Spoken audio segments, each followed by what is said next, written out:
Law 17. Keep others in suspended terror. Cultivate an air of unpredictability. Judgment. Humans are creatures of habit with an insatiable need to see familiarity in other people's actions. Your predictability gives them a sense of control. Turn the tables. Be deliberately unpredictable. Behavior that seems to have no consistency or purpose will keep them off balance, and they will wear themselves out trying to explain your moves. Taken to an extreme, this strategy can intimidate and terrorize.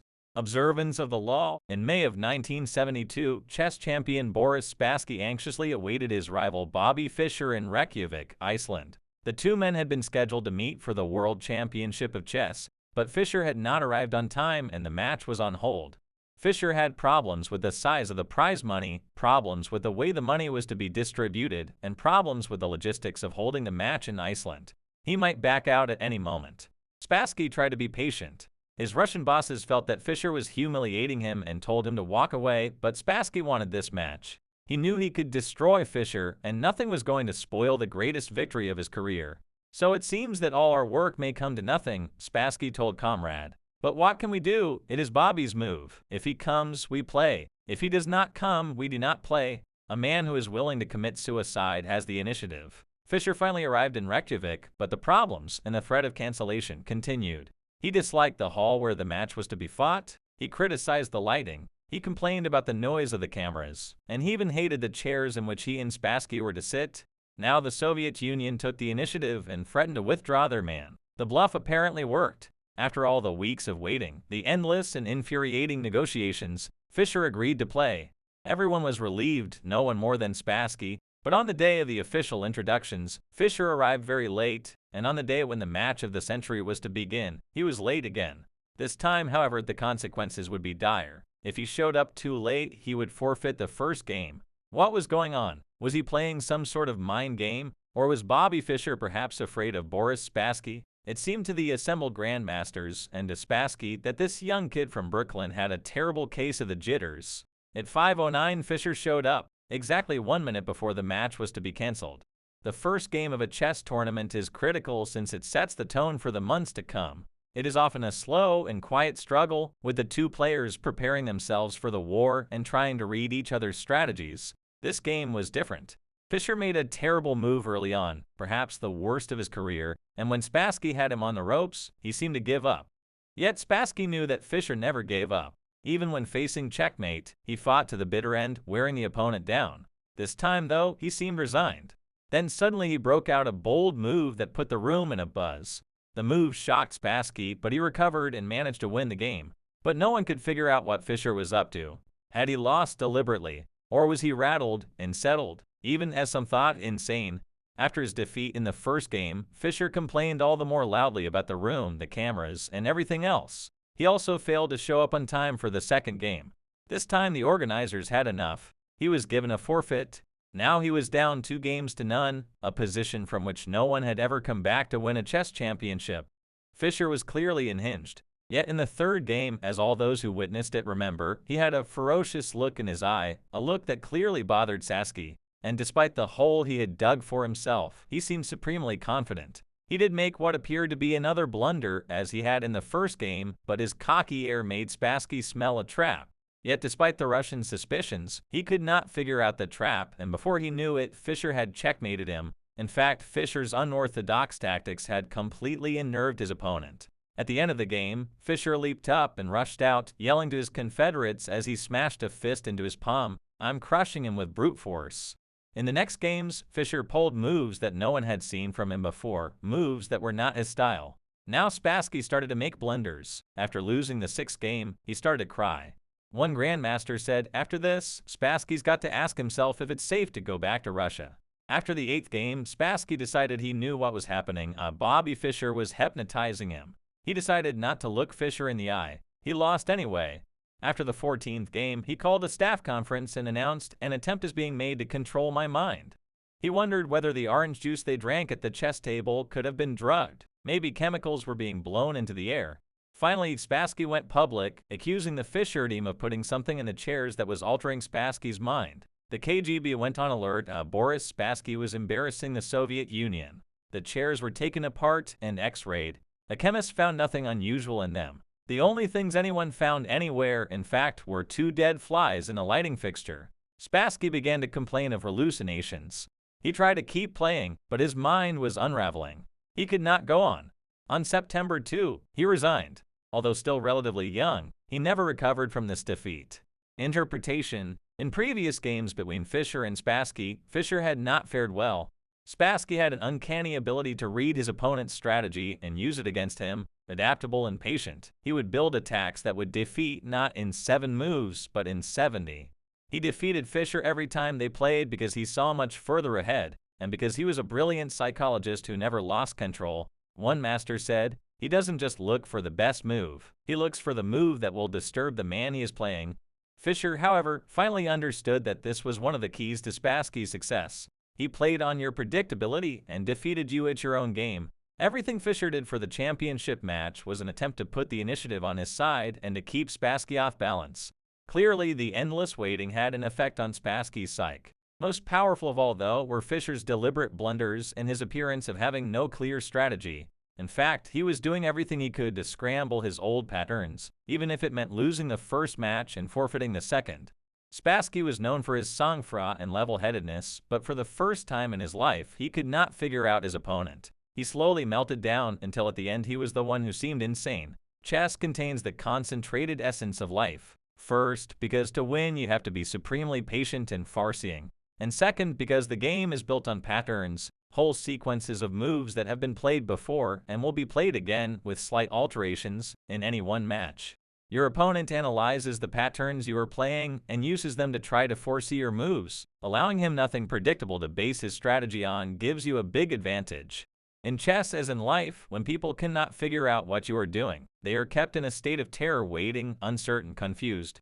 Life at court is a serious, melancholy game of chess, which requires us to draw up our pieces and batteries, form a plan, pursue it, and parry that of our adversary. Sometimes, however, it is better to take risks and play the most capricious, unpredictable move. Jean de la Bruyere, 1645–1696, Keys to Power. Nothing is more terrifying than the sudden and unpredictable. That is why we are so frightened by earthquakes and tornadoes. We do not know when they will strike. After one has occurred, we wait in terror for the next one. To a lesser degree, this is the effect that unpredictable human behavior has on us. Animals behave in set patterns, which is why we are able to hunt and kill them. Only man has the capacity to consciously alter his behavior, to improvise, and to overcome the weight of routine and habit. Yet most men do not realize this power. They prefer the comforts of routine, of giving in to the animal nature that has them repeating the same compulsive actions time and time again. They do this because it requires no effort, and because they mistakenly believe that if they do not unsettle others, they will be left alone. Understand, a person of power instills a kind of fear by deliberately unsettling those around him to keep the initiative on his side. You sometimes need to strike without warning, to make others tremble when they least expect it. It is a device that the powerful have used for centuries. Filippo Maria, the last of the Visconti dukes of Milan in 15th century Italy, consciously did the opposite of what everyone expected of him. For instance, he might suddenly shower a courtier with attention, and then, once the man had come to expect a promotion to higher office, would suddenly start treating him with the utmost disdain. Confused, the man might leave the court when the duke would suddenly recall him and start treating him well again. Doubly confused, the courtier would wonder whether his assumption that he would be promoted had become obvious and offensive to the duke, and would start to behave as if he no longer expected such honor. The duke would rebuke him for his lack of ambition and would send him away. The secret of dealing with Filippo is simple: do not presume to know what he wants. Do not try to guess what will please him. Never inject your will. Just surrender to his will. Then wait to see what happens. Amidst the confusion and uncertainty he created, the Duke ruled supreme, unchallenged and at peace.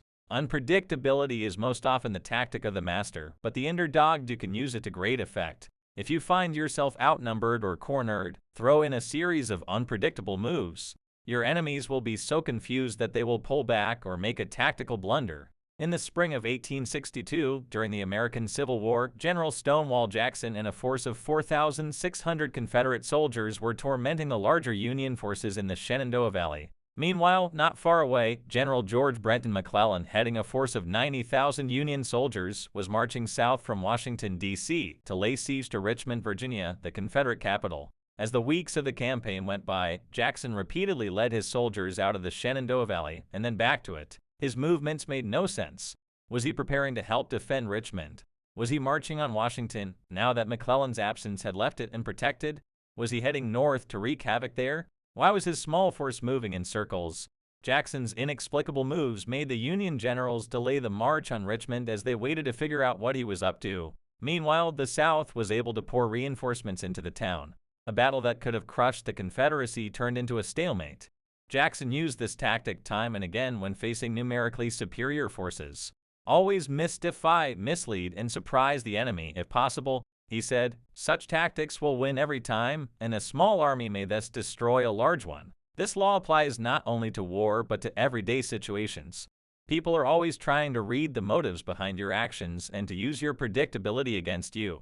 Throw in a completely inexplicable move and you put them on the defensive. Because they do not understand you, they are unnerved, and in such a state you can easily intimidate them. Pablo Picasso once remarked, "The best calculation is the absence of calculation." Once you have attained a certain level of recognition, others generally figure that when you do something, it's for an intelligent reason. So it's really foolish to plot out your movements too carefully in advance. You're better off acting capriciously. For a while, Picasso worked with the art dealer Paul Rosenberg. At first, he allowed him a fair amount of latitude in handling his paintings. Then one day, for no apparent reason, he told the man he would no longer give him any work to sell. As Picasso explained, Rosenberg would spend the next 48 hours trying to figure out why. Was I reserving things for some other dealer? I go on working and sleeping, and Rosenberg would spend his time figuring. In 2 days, he'd come back, nerves jangled, anxious, saying, "After all, dear friend, you wouldn't turn me down if I offered you this much," naming a substantially higher figure for those paintings rather than the price I've been accustomed to paying you, would you? Unpredictability is not only a weapon of terror. Scrambling your patterns on a day-to-day basis will cause a stir around you and stimulate interest. People will talk about you and ascribe motives and explanations that have nothing to do with the truth, but that keep you constantly in their minds. In the end, the more capricious you appear, the more respect you will garner. Only the terminally subordinate acts in an unpredictable manner. Image the cyclone, a wind that cannot be foreseen. Sudden shifts in the barometer, inexplicable changes in direction and velocity. There is no defense. A cyclone sows terror and confusion. Authority, the enlightened ruler is so mysterious that he seems to dwell nowhere, so inexplicable that no one can seek him. He reposes in non-action above, and his ministers tremble below. Han Fei-tzu, Chinese philosopher, 3rd century BC. Reversal, sometimes predictability can work in your favor. By creating a pattern for people to be familiar and comfortable with, you can lull them to sleep. They have prepared everything according to their preconceived notions about you. You can use this in several ways. First, it sets up a smoke screen, a comfortable front behind which you can carry on deceptive actions. Second, it allows you on rare occasions to do something completely against the pattern, unsettling your opponent so deeply he will fall to the ground without being pushed. In 1974, Muhammad Ali and George Foreman were scheduled to fight for the World Heavyweight Boxing Championship. Everyone knew what would happen. Big George Foreman would try to land a knockout punch while Ali would dance around him, wearing him out.